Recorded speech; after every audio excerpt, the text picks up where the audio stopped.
Hello बच्चे लोग, बहुत बहुत स्वागत है शनिवार शाम 7 बजे वाली वीडियो में, जहां आज मैं आप लोगों को कक्षा 11 अध्याय 10 सरल रेखाएं प्रश्नावली 10.1 के कुछ प्रश्नों का हल करके बताने वाला हूं। पिछले शनिवार को हमने क्वेश्चन नंबर 1 देखा था, तो आज हम उसी के आगे कंटिन्यू करेंगे। लेकिन उससे पहले मैं आपको एक ज़रूरी बात बताना चाहता हूँ, और वो बात ये है कि ये जो चैप्टर है ना, ये बहुत सारे बच्चों को काफ़ी ज़्यादा कन्फ्यूज़ करता है। तो मैं आपको बस सबसे पहले तो आपको इस बात का ध्यान रखना है कि आप अच्छे से समझने पे फोकस करना, और दूसरी चीज़ मैं अपनी तरफ से पूरा अपना गारंटी देता हूँ कि मैं आसान से आसान तरीका जो होगा ना समझाने का, उससे समझाने की कोशिश करूँगा और आपको अच्छे से समझ में आएगा। बस आपको ध्यान देना अच्छे से, ठीक है। तो चलिए क्वेश्चन को स्टार्ट करते हैं। क्वेश्चन नंबर 2 क्या है हमारा, 2a भुजा के समबाहु त्रिभुज का आधार y अक्ष के अनुदिश इस प्रकार है कि आधार का मध्य बिंदु मूल बिंदु पर है, त्रिभुज के शीर्ष ज्ञात कीजिए। बड़ा ही प्यारा सा प्रश्न है, आसानी से समझाता हूँ, समझो। त्रिभुज है समबाहु, त्रिभुज क्या है समबाहु, तो एक समबाहु त्रिभुज बनाते हैं पहले। समबाहु त्रिभुज किसको कहते हैं, इसका आपको कोई दिक्कत वाली बात नहीं, क्योंकि समबाहु त्रिभुज जिसकी तीनों भुजाएं बराबर हो और इसकी भुजा जो है वो है 2a, तो 2a 2a और 2a, ठीक है। लेकिन इस त्रिभुज का एक कंडीशन दिया है कि ये जो समबाहु त्रिभुज है ना, वो त्रिभुज का जो आधार है, वैसे आधार हम नीचे वाले कहते हैं, लेकिन अगर इसको उल्टा के ऐसे रख देंगे तो यही आधार हो जाएगा, और इधर रख देंगे तो ये आधार हो जाएगा। तो आधार चेंज हो सकता है, लेकिन यहाँ पे बोला गया कि त्रिभुज का जो आधार है वो y अक्ष के अनुदिश इस प्रकार है कि अब x अक्ष और y अक्ष आ गया। 10th में आपने अच्छे से पढ़ा होगा कि ये जो बड़ी रेखा होती है वो x अक्ष होती है, और ये जो खड़ी रेखा होती है वो ऊर्ध्वाधर रेखा जो होती है वो y अक्ष होती है, और इस वाले को हम y डैश और इस वाले को x डैश कहते हैं। तो ये जो 2a भुजा वाला समबाहु त्रिभुज है ना, इसका जो आधार है वो y अक्ष के अनुदिश इस प्रकार है कि आधार का जो मध्य बिंदु है, या जो आधार का मध्य बिंदु है वो मूल बिंदु पे है। मूल बिंदु कहाँ पे होता है, तो जहाँ पे x अक्ष और y अक्ष दोनों मिलते हैं वहाँ पे मूल बिंदु होता है। अब आपको समझना है कि ये जो मध्य बिंदु किसका है, ये आधार का मध्य बिंदु है। तो आधार बना लेते हैं पहले, तो हम यहाँ पे कुछ अच्छे से बनाते हैं। ये हो गया हमारे त्रिभुज का आधार, ये हो गया हमारे त्रिभुज का आधार। अब आपको बताना है कि ये जो आधार बना है हमारे त्रिभुज का, ये आधार, ठीक है। अब समबाहु त्रिभुज बनाने के लिए हमें क्या कर सकते हैं, तो समबाहु त्रिभुज या तो हम इसके इधर बना सकते हैं या फिर इधर भी बना सकते हैं। थोड़ा उटपटांग बन सकता है, ध्यान देना, एडजस्ट कर लेना, क्योंकि बोर्ड पे बना हुआ चित्र कच्चा चित्र होता है जिस पे लिखा रहता है इतना सेंटीमीटर, लेकिन वो एक्चुअल में उतना सेंटीमीटर होता नहीं है, तो एडजस्ट करना है थोड़ा सा। तो अब या तो ये वो समबाहु त्रिभुज हो सकता है या ये वो समबाहु त्रिभुज हो सकता है जिसके बारे में हमसे पूछा जा रहा है। दोनों तरफ बनाया जा सकता है, इसलिए मैंने दोनों तरफ बनाया। तो पहले एक तरफ बना के डिस्कस कर लेते हैं अच्छे से, दोनों तरफ बाद में देखेंगे। अब आपको बताना है कि ये वाला जो बिंदु है, इस बिंदु का निर्देशांक क्या रहा होगा। चूँकि हम y अक्ष पे हैं तो x निर्देशांक तो 0 होगा, तो पहला निर्देशांक आया 0। दूसरा निर्देशांक क्या होगा आप बताओ, तो मैं आपको हिंट करता हूँ, सिंपल देखो। ये जो भुजा मतलब ये जो त्रिभुज का आधार था वो 2a लंबा मतलब 2a भुजा था ना, और ये मध्य बिंदु है, तो मध्य बिंदु है तो एक a इधर और दूसरा a इधर, तो यहाँ से यहाँ तक की जो लंबाई होगी वो a होगी, यहाँ से यहाँ तक की जो लंबाई होगी वो भी a होगी। तो चूँकि ये मूल बिंदु से a दूरी पर है, इसी वजह से y निर्देशांक जो होगा वो a हो जाएगा। अब चूँकि ये भी जो है ये वाला इसका भी पहला x निर्देशांक तो 0, क्योंकि x अक्ष तो y अक्ष पे किसी भी बिंदु का जो निर्देशांक होता है x निर्देशांक 0 ही होता है। और ये दूसरा वाला भाग जो y निर्देशांक होगा इसका, चूँकि ये भी मूल बिंदु से a दूरी पर है तो ये भी a होना चाहिए था, लेकिन चूँकि ये नीचे की तरफ है इसलिए -a हो जाएगा इसका निर्देशांक। अब चूँकि हमें मालूम है 2 बिंदु के निर्देशांक हमें मिल चुके हैं, हमसे प्रश्न में पूछा गया था ना कि त्रिभुज के शीर्ष ज्ञात कीजिए। तो त्रिभुज के शीर्ष, पहला शीर्ष, दूसरा शीर्ष और ये तीसरा शीर्ष, तो 2 शीर्ष के निर्देशांक हमें मिल चुके हैं। पहला त्रिभुज के जो शीर्ष होंगे 0a 0 -a, और इसका निर्देशांक हमें पता करना है। तो इसका निर्देशांक कैसे पता करेंगे, सिंपली आप देखो, बहुत आसान है, समझो। त्रिभुज की भुजाओं की बात करते हैं। अब इस मान लो इसका नाम रखते हैं, इस त्रिभुज का नाम रखते हैं a b और c, ठीक है। त्रिभुज a b c समबाहु त्रिभुज है, समबाहु त्रिभुज है, ठीक। मूल बिंदु का निर्देशांक O होता है, तो त्रिभुज a o b एक समकोण त्रिभुज होगा। कैसे होगा आप देख सकते हो, समकोण त्रिभुज है। त्रिभुज a o b एक समकोण त्रिभुज है, जहाँ पे ए ओ बी पे ही 90 डिग्री का कोण यहाँ पे समकोण बन रहा है। तो अब हम जान रहे हैं ओ ए जो है वो ए इकाई का है, ए यूनिट का है, क्योंकि त्रिभुज की यहाँ से यहाँ तक ए इकाई है, और ए बी जो है वो 2 ए इकाई है।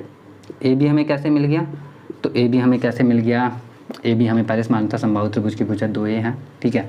अब हमें क्या पता करना है, ओ बी। ओ बी क्या है, आप देखोगे कि चूँकि ये समकोण त्रिभुज है तो ये तो कर्ण हो जाएगा, ठीक है, और ये आधार अगर लेते हैं तो ये लंब हो जाएगा। तो ओ बी बराबर पाइथागोरस थ्योरम लगाएंगे तो हमें मिलेगा 2a का स्क्वायर माइनस a का स्क्वायर। कैलकुलेट करेंगे तो 4a square minus a square is equal to 3a square. अब ओ बी बराबर हमें मिलेगा, a तो बाहर निकल जाएगा लेकिन √3 अंदर रह जाएगा, ये इकाई, ठीक है। तो ओ बी हमें मिल गया 0 a√3 इकाई। तो यहाँ से यहाँ की जो दूरी है वो a√3 इकाई है, यानी कि इस बिंदु का जो निर्देशांक होगा, क्योंकि x अक्ष पे ये मूल बिंदु से a√3 इकाई पे है, तो x निर्देशांक होगा a√3 और y निर्देशांक क्या होगा, क्योंकि x अक्ष पे किसी भी बिंदु में y निर्देशांक जो होता है वो 0 होता है, तो इसलिए 0। तो इस त्रिभुज के तीनों शीर्ष क्या हो जाएंगे, त्रिभुज के तीनों शीर्ष हो जाएंगे, त्रिभुज के शीर्ष हो जाएंगे 0, a√3, 0 और 0, -a। ये होगा हमारे त्रिभुज के तीनों शीर्ष आंसर, ठीक है। अब इसी में एक और चीज़ है कि हम जानते हैं कि त्रिभुज तो हमारा इधर भी बन सकता था, त्रिभुज तो इधर भी बन सकता है ना। अब त्रिभुज जब इधर बनेगा तो इनकी जो दूरी होगी वो भी तो कितना आएगी, कैलकुलेट होने के बाद a√3 ही आएगी, और इस बिंदु के जो निर्देशांक होंगे वो हो जाएंगे -a√3, 0। इस बिंदु के निर्देशांक क्या हो जाएंगे, -a√3, 0। तो त्रिभुज के जो अब मतलब हमें ये एग्जैक्टली नहीं पता है कि त्रिभुज इधर बन रहा है कि इधर बन रहा है, हमसे त्रिभुज के शीर्ष पूछे गए हैं, तो त्रिभुज के शीर्ष हमने बता दिए। लेकिन अगर त्रिभुज इधर बन रहा होगा तो त्रिभुज के शीर्ष क्या होंगे, तो त्रिभुज के शीर्ष हो जाएंगे क्रमशः 0, a -a√3, 0 और 0, -a। तो राइट आंसर कौन सा होगा, तो राइट आंसर ये हो सकता है या फिर ये हो सकता है, दोनों ही राइट आंसर है, दोनों में से कोई भी कर लो, काम हो जाएगा आपका। तो उम्मीद करता हूँ कि ये अच्छे से समझ में आया होगा। अगर थोड़ा सा भी डाउट हो तो आप वीडियो को पीछे जाके देख सकते हो अच्छे से। बाकी हम देखते हैं अगला क्वेश्चन क्या है हमारा, question number 3। P x1 y1 और Q x2 y2 के बीच की दूरी ज्ञात कीजिए। तो दो बिंदुओं के बीच की दूरी हमसे ज्ञात करने के लिए कहा जा रहा है और कंडीशन भी दिया है। पहला कंडीशन है कि PQ y अक्ष के समांतर है और दूसरा है कि PQ x अक्ष के समांतर है। बहुत अच्छे, बहुत ही आसानी से समझ जाओगे आप लोग, सॉल्व करने की ज़रूरत ही नहीं है। देखो ऐसे समझो, ये x अक्ष y अक्ष, तो जब भी x अक्ष के समांतर कोई रेखा हम बनाते हैं, x अक्ष के समांतर कोई भी रेखा, तो इस पर अगर P और Q ले लेते हैं, ठीक है, तो P के निर्देशांक दिया हुआ x1 y1 और Q के निर्देशांक है x2 y2। दो बिंदुओं के बीच की दूरी जो होती है उसका फॉर्मूला होता है √अंडर x1 माइनस x2 का square plus y1 minus y2 का स्क्वायर। ये फार्मूला चेंज भी हो जाता है क्योंकि हम जानते हैं a माइनस बी का जो स्क्वायर होता है वो b माइनस ए के स्क्वायर के बराबर होता है, इसलिए x2 माइनस x1 का square plus y2 minus y1 का स्क्वायर लिखा हो सकता है, या फिर y वाले को पहले लिख सकते हैं, x वाले को बाद में भी लिख सकते हैं, कुछ फ़र्क नहीं पड़ता। तो PQ बराबर तो हमारा इतना होता है, ठीक है। अब दो कंडीशन था हमारे पास में, पहला था कि PQ किसके समांतर हो, y अक्ष के समांतर, y अक्ष के समांतर, और दूसरा है PQ x अक्ष के समांतर। चलो समझते हैं इसको क्या है x अक्ष के समांतर। जब ये PQ आप देख रहे हो, ये यहाँ पे हमने x अक्ष के समांतर बनाया, तो इसको पहले डील कर लेते हैं इस क्वेश्चन से कि जब ये x अक्ष के समांतर है तो y मतलब मूल बिंदु से ही ना किसी की दूरी हम लेते हैं, तो मूल बिंदु से ये वाला बिंदु जो है जितना दूर है इसका y निर्देशांक उतना ही होगा, ठीक है। लेकिन इस वाले बिंदु को देखते हैं, ये भी तो x अक्ष से हमारा कितना दूर है, उतना ही दूर है, ये भी उतना ही दूर है, और ये भी एक्स एक्स से उतना ही दूर है। और y निर्देशांक जितना इसका होगा उतना ही इसका भी होगा, उतना ही इसका भी होगा। तो y1 और y2 जो होंगे वो बराबर हो जाएंगे, y1 बराबर y2। क्यों? क्योंकि जब x अक्ष के समांतर होता है तो x अक्ष के समांतर किसी भी रेखा पे कोई भी बिंदु ले लेंगे, यहाँ यहाँ यहाँ यहाँ यहाँ, सभी का जो y निर्देशांक होगा वो बराबर हो जाएगा। क्योंकि आप देख रहे हो कि मूल बिंदु से कितना नीचे गया है, जितना नीचे गया है वही y डिस्टेंस होगा इसका, और यहाँ से यहाँ भी सब जगह y तो y रह जाएगा। तो y निर्देशांक जो होगा वो सबका बराबर रहेगा। तो y1 y2 के बराबर हो जाएगा, और y1 y2 के बराबर हो गया, यानी इसमें से इसको घटाएंगे तो 0 हो जाएगा। तो इसकी कोई वैल्यू नहीं रह गई हमारे पास में। तो जब इसकी वैल्यू नहीं रहेगी तो अब यहाँ पी क्यू की जो बीच की दूरी है वो क्या होगी? तो पी क्यू के जो बीच की दूरी अब यहाँ पे रूट में है, स्क्वायर भी है, तो रूट से स्क्वायर कैंसिल हो गया, बचा हमारा x1 माइनस x2। लेकिन हम जानते हैं कि अगर x1 का वैल्यू x2 का वैल्यू, अगर x1 का वैल्यू x2 से ज़्यादा हुआ तो क्या होगा? तो ये माइनस में आ जाएगा। लेकिन दूरी तो माइनस में कभी आती नहीं है। बाई चांस मान लो कि हमने फॉर्मूले में, अच्छा एक और चीज़ है ना कि ये चीज़ तो हमने कह दिया कि माइनस में दूरी नहीं आती। दूसरी चीज़ कि अगर यहाँ पे हम जानते हैं कि a माइनस बी का होल स्क्वायर जो होता है वो बराबर होता है b माइनस ए के होल स्क्वायर के, ठीक है। तो चूंकि दोनों तरफ स्क्वायर स्क्वायर है तो इस तरह से दोनों तरफ से अगर रूट कर दें, दोनों तरफ से क्या कर दें? रूट कर दें, तो स्क्वायर स्क्वायर से रूट रूट कैंसिल हो गया, तो a माइनस बी बराबर हो जाएगा b माइनस ए के हो जाएगा। लेकिन एक्चुअल में तो ऐसा होता नहीं है। तो यहाँ पे गलती कहाँ पे हो रही है? यहाँ पे गलती हो रही है कुछ नहीं, इसके कैलकुलेशन में हम इसमें मोड डाल देंगे। मोड में क्या होता है कि कोई चीज़ माइनस में आता है तो प्लस में हो जाता है। तो बस हो गया हमारा पी क्यू जो भी आएगा x में से x1 में से x2 घटाएंगे तो मोड में रहेगा और हमारा काम हो जाएगा। सेम ये हो गया हमारा इसका आंसर, क्वेश्चन नंबर 2 का आंसर कि पी क्यू के जो बीच की दूरी है वो है हमारा मोड में x1 माइनस x2। और इसी तरीके से जब हम सेम तरीके से जब हम लोग क्या करेंगे, y अक्ष के समांतर कुछ बना देंगे। जैसे ये y अक्ष है, इसके समांतर में कुछ बना देंगे, और पी क्यू हमारे सामने फिर से उसी तरह से है। तो पी x1 x y1 और इधर x2 y2, ये पी क्यू है। इनके बीच की दूरी हमें पता करना है। चूँकि हम जान रहे हैं कि ये जो है y अक्ष से उतना ही दूर है, और चूंकि यहाँ से यहाँ x अक्ष पे देख रहे हैं कितना दूर है, तो ये x दूर है, तो x1 और x2 यहाँ पे क्या हो जाएंगे? बराबर हो जाएंगे। और x1 x2 बराबर हो जाएंगे तो पी क्यू के जो बीच की दूरी है रूट अंडर क्या था हमारा x1 माइनस x2 का स्क्वायर प्लस में y1 माइनस y2 का स्क्वायर। तो x1 में से x2 टूट जाएगा, दोनों बराबर है तो ख़त्म। पी क्यू बराबर हमारे पास बचेगा मोड में y1 माइनस y2, और इसका आंसर हो जाएगा मोड में y1 माइनस y2। तो उम्मीद करता हूँ अच्छे से समझ में आ रहा होगा। बाकी अभी हम आते हैं अगले क्वेश्चन पे। तो अगला क्वेश्चन आपको दिखाई देना तो शुरू हो गया होगा, बाकी मैं भी पढ़ लेता हूँ क्वेश्चन बुक हाथ में लेके। क्वेश्चन नंबर 4 है हमारा, x अक्ष पर एक बिंदु ज्ञात कीजिए जो इतना और इतना बिंदुओं से समान दूरी पर है। ठीक है, देखो चित्र बना के भी हम समझ सकते हैं इसको, और बिना चित्र बनाए भी समझ सकते हैं। चित्र बना के समझना है तो ऐसे समझो कि सबसे पहले एक प्यारा सा चित्र, सुंदर सा चित्र बोला गया है कि बिंदु ज्ञात कीजिए जो 7 और 6, 7 और 6 के बिंदु कहाँ पे आएगा। आप भी देखो दोनों धनात्मक है, तो प्रथम चतुर्थांश में सब धनात्मक होता है। ऐसे समझ लो 7 और 6 है ना, तो 7 धनात्मक है तो 1 2 3 4 5 6 7, ये हो गया 7। और 6 है तो 6 भी धनात्मक है, तो ऊपर की तरफ 1 2 3 4 5 6। तो हमारा जो बिंदु है वो आ गया यहाँ पे, यह है 7,6। ठीक है, इसको हटा देते हैं क्योंकि इसकी ज़रूरत तो हमें नहीं है। अगला है हमारा दूसरा बिंदु 3,4। तो 3,4 है तो 1 2 3 ये रहा, और 1 2 3 4 ये रहा। तो ये बिंदु जो हो गया हमारा, ये हो गया 3,4।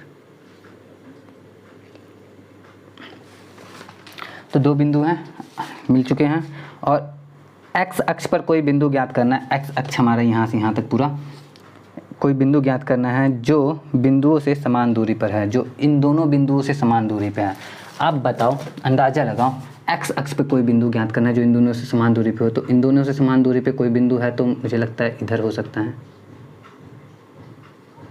इधर वाले में भी हम देख रहे हैं कि ये वाला थोड़ा ज़्यादा बड़ा हो गया, तो इसको थोड़ा और अच्छे से बनाने की कोशिश करते हैं ताकि दोनों बराबर तो लगे कम से कम।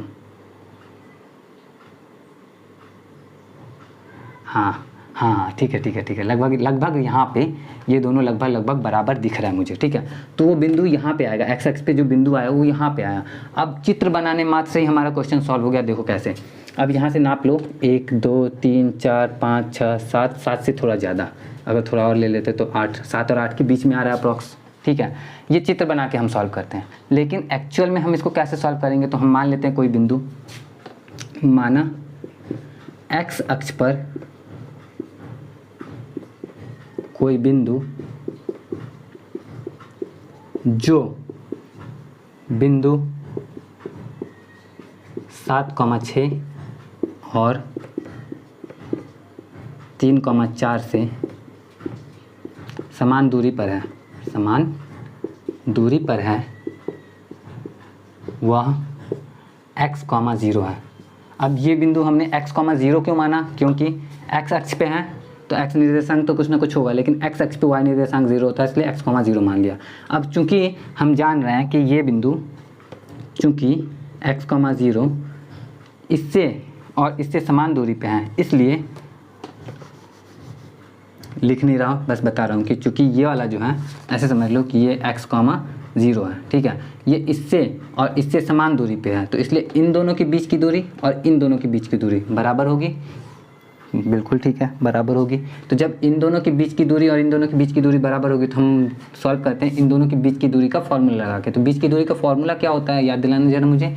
बीच की दूरी का फॉर्मूला होता है √अंडर x1 - x2 ही लिखता हूँ मैं फिर से, ठीक है। x1 - x2 का स्क्वायर प्लस y1 - y2 का स्क्वायर, ठीक है।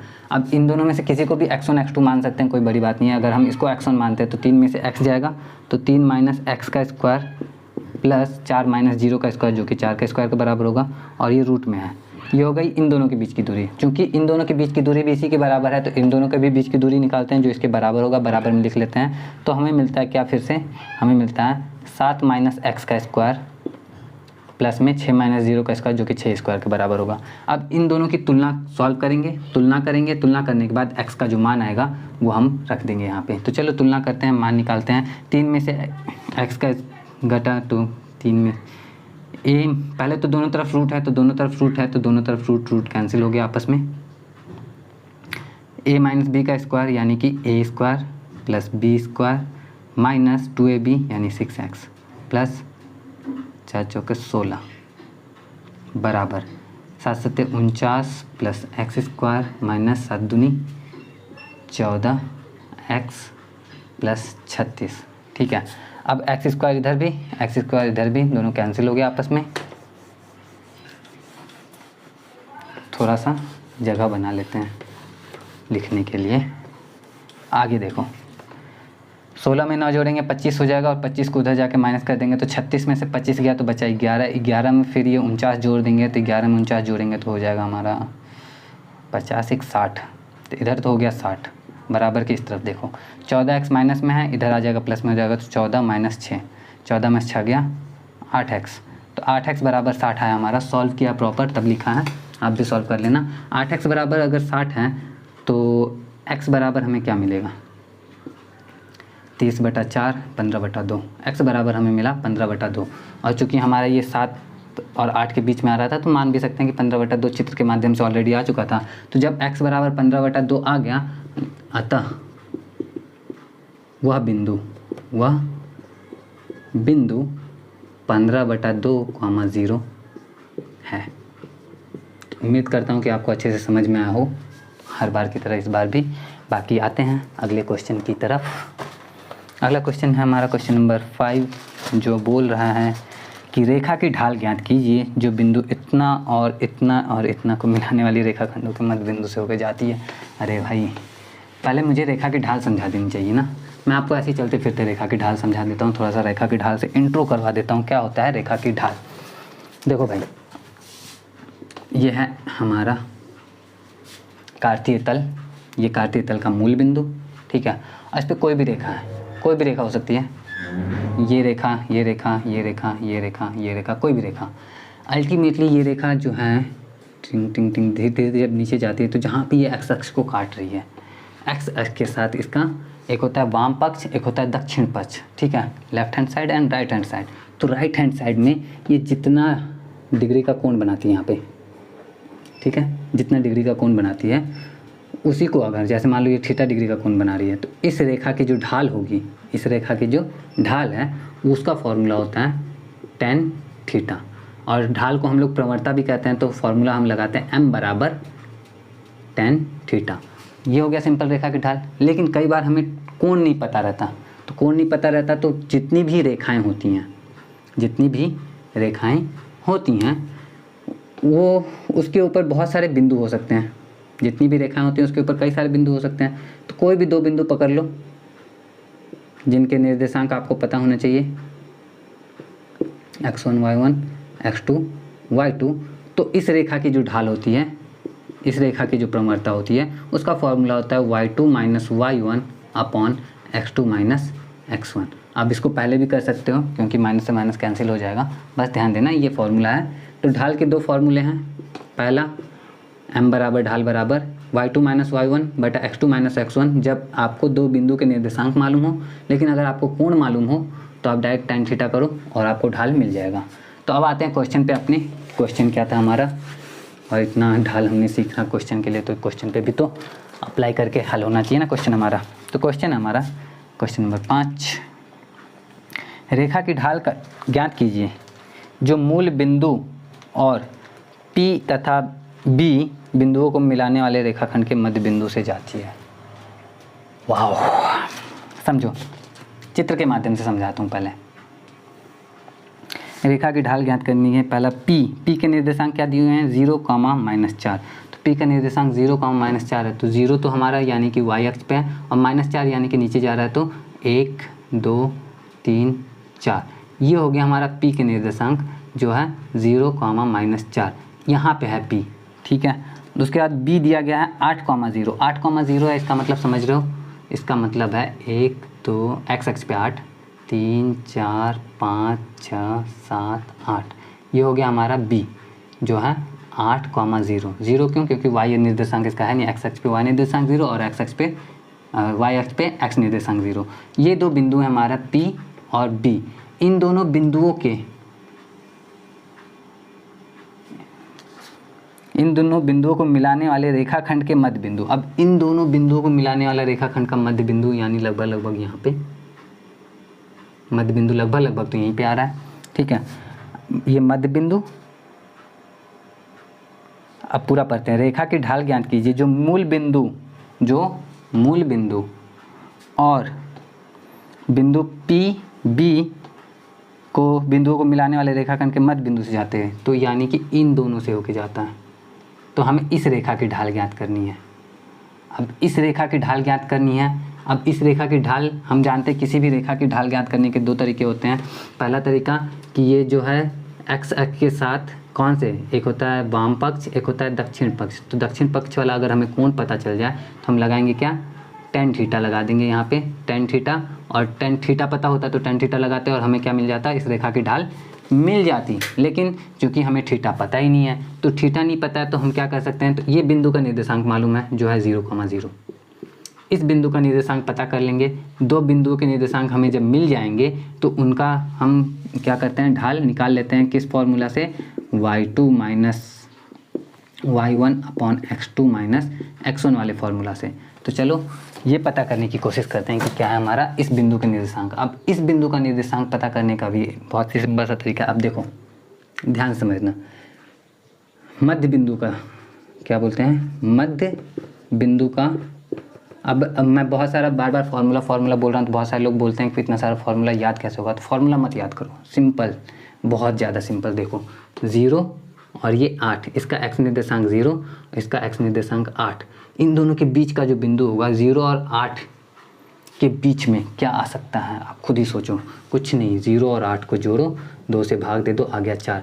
यानी कि ये जो बिंदु है इसका x निर्देशांक होगा 4, ठीक है। अब -4 और 0 के बीच में क्या आ सकता है, आप सोचो। तो -4 और 0 को जोड़ो, बटा 2 से भाग दे दो तो आएगा -2, यानी कि इसका जो y निर्देशांक होगा -2।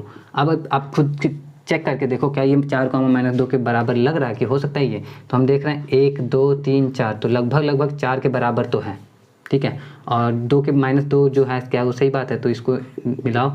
हालांकि मैं यहाँ लेके जा रहा हूँ, लेकिन मैं लेके ही जा रहा हूँ तो यहाँ भी लेके जा सकता हूँ कि लगभग, क्योंकि कच्चा चित्र बनाते हैं हम तो लगभग ये हमारा -2 भी है। तो इस बिंदु का निर्देशांक 4 -2 एकदम परफेक्ट सही हो रहा है।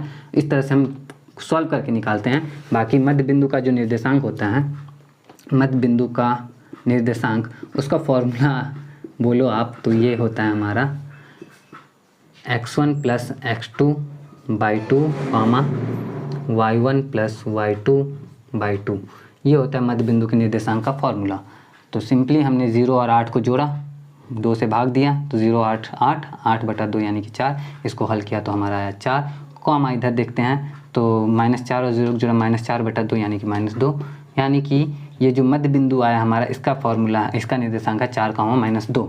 अब ये जो मध्य बिंदु है इसके बारे में हमसे पूछ रहा है कि मूल बिंदु और इन दोनों रेखाओं के मध्य बिंदु से होकर जाने वाली रेखा की ढाल ज्ञात कीजिए। तो चूंकि इस रेखा की ढाल थीटा तो हमें पता नहीं है, लेकिन दो बिंदु के निर्देशांक जब हमें मालूम है तो इस रेखा की ढाल हम कैलकुलेट कर सकते हैं। यहाँ पे हम y2 इसको भी x1 y1 या तो इसको मान लो या तो इसको मान लो। अगर हम इसको x1 y1 मानते हैं तो ये x2 y2 हो जाएगा, और इसको x1 y1 मानते हैं तो ये x2 y2 हो जाएगा। तो हम इसी को क्या कर रहे हैं, x1 कुछ भी मानो यार, क्या फ़र्क पड़ता है। सीधे सीधे देखो, y2 में से y1 घटाना है तो 0 में से -2 घटा लो, या फिर -2 में से 0 घटा लो। तो अगर -2 में से 0 घटाएंगे तो आएगा -2 नीचे।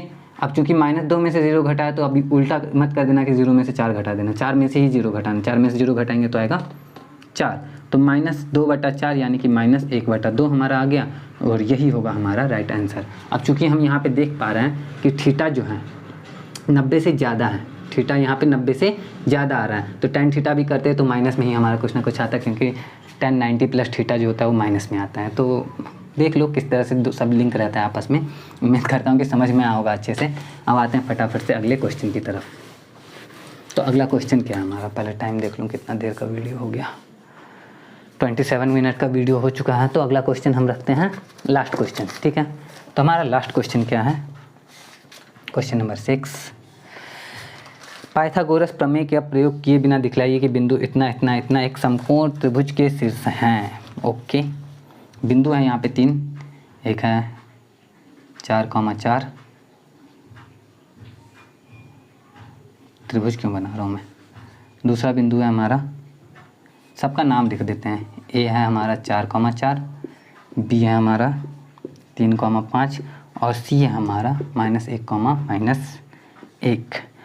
तो यहाँ पे अगर पाइथागोरस, यहाँ पे अगर ये बात नहीं लिखी होती ना कि पाइथागोरस प्रमेय का प्रयोग किए बिना साबित कीजिए कि ये जो है तीनों बिंदु जो हैं समकोण त्रिभुज के शीर्ष हैं, तो हम पाइथागोरस थ्योरम का ऐसे यूज़ कर लेते कि हम ए और बी के बीच की दूरी निकाल लेते, फिर बी और सी के बीच की दूरी निकाल लेते, फिर ए और सी के बीच की दूरी निकाल लेते हैं। और चूँकि अगर ये तीनों समकोण त्रिभुज के शीर्ष होते हैं तो ए बी इन तीनों में से होता है ना, किन्हीं दो भुजाओं के वर्गों का योग तीसरी भुजा के वर्ग के बराबर आ जाता पाइथागोरस के थ्योरम से। लेकिन बोला कि उसका उपयोग करना नहीं है, तो और हम क्या कर सकते हैं, तो हम यहाँ पे जानते हैं ढाल। हमने अभी ढाल के बारे में जाना था ना, जिसको हम लोग m से भी डिनोट करते हैं, इसको प्रवणता भी बोलते हैं। ढाल बराबर, ढाल निकालने का फॉर्मूला होता है m बराबर या तो tan थीटा होता है, या फिर m बराबर होता है हमारा y2 - y1/x2 - x1, ठीक है। इन दोनों, इसका एक यूज़ भी होता है। इसका यूज़ क्या होता है, इसका यूज़ ये होता है ना कि जब दो रेखाएँ एक दूसरे को समकोण पर प्रतिच्छेद करती हैं तो उनकी ढाल जो होती है, अगर जैसे मान लो दो रेखाएं एक दूसरे को समकोण पर प्रतिच्छेद कर रही हैं, यानी एक दूसरे पर लंब है अगर, तो लंब रेखाओं की जो ढाल होती है, अगर मान लो ये एक पहली रेखा है और ये दूसरी रेखा, और ये दोनों वाकई में एक दूसरे पे क्या है, लंब हैं, तो इनके ढाल का जो गुणनफल होगा वो -1 होगा।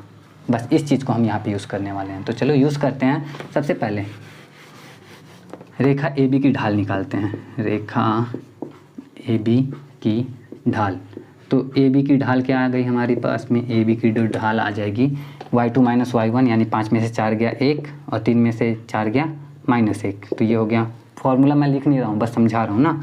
तो 1 - 1 आ गया, तो रेखा ए बी की ढाल आ गई, वो -1 आ गई। रेखा बी सी की ढाल निकालते हैं, बी सी की ढाल। तो रेखा बी सी की जो ढाल हो जाएगी वो हो जाएगी हमारे, फिर से 5 में से 1 -1 माइनस होगा तो हो जाएगा 6, और 3 में से -1 माइनस होगा तो 4। ठीक है, तो ये हो गया हमारा 3/2। तो हम देख रहे हैं कि ए बी और बी सी की जो ढाल है उनका गुणनफल -1 तो आ नहीं रहा है, यानी कि ये दोनों तो जाहिर सी बात है कि समकोण नहीं बना रहे होंगे। तो हम तीसरी रेखा भी चेक कर लेते हैं, रेखा सी ए की ढाल। रेखा सी ए की जो ढाल होगी, फिर से वही y2 - y1, तो 5 में सी ए, तो 4 में से -1 गया तो आ गया 5, फिर 4 में से -1 गया तो फिर आ गया 5, यानी सी ए की जो ढाल आ गई 1।